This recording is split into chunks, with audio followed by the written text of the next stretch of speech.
Welcome back. Experts estimate that this year the LGBTQ consumer base will make up about $1.4 trillion of spending power here in the United States. Now that's a huge market, and one advertisers are eager to appeal to. But it wasn't always that way, and before it was legal to be gay, some advertisers were finding coded ways to attract our attention and our dollars. Put your heads together in a group shower by Bradley. Get down to business in a pair of stretchy seat underwear. And everything is on the menu in this vintage ad for Allegheny Metal. Through a modern lens, it's easy to see homoerotic undertones and subtext in print ads from the early 20th century. But times were different, and these ads weren't seen then as intentionally suggestive. Schlitz had a 1949 campaign that ran about its beer, and it had a tagline, "I was curious and I tasted it." It's like, look at all this stuff that's been going on all this time. Some old-time ads aren't as easy to pass off as completely unintentional, like a clearly naked man pulling a large pipe to tout Tennessee Gas's supply. Or these World War II era Canon towel ads, or any number of Ivory soap ads from the 30s and 40s.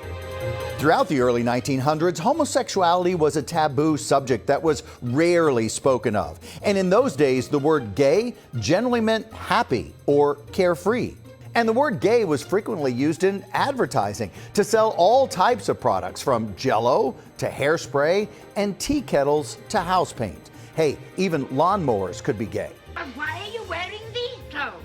Because I just went gay all of a sudden. It wasn't until the 1950s that gay was used as a slang word for homosexual, and it appeared in the dictionary as such. But decades before that, the word gay was sometimes used as a queer-coded inside word. Depending on the artist may have given a wink to certain audiences and not to others. It's a situation of is he or isn't he for certain audiences, and then other audiences wouldn't think about it at all.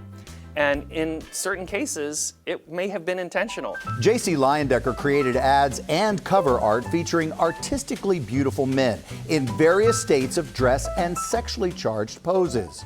Few knew the model for his iconic Arrow collar man, Charles Beach, was Leyendecker's longtime lover. He was a pioneer in terms of just like being one of the first people to make LGBTQ content and give it such a wide platform of distribution. His work was able to like give a nod to the community and like let people know that he sees them without necessarily saying that, you know, this is a gay ad. By the late 1950s, the line between suggestive and explicit began to blur, as advertisers were clearly embracing men as sex objects and the queer community as possible consumers.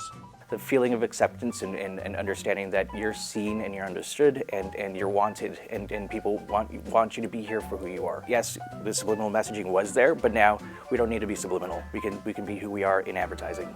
I think it's important that we document gay history to know that we've been around all along.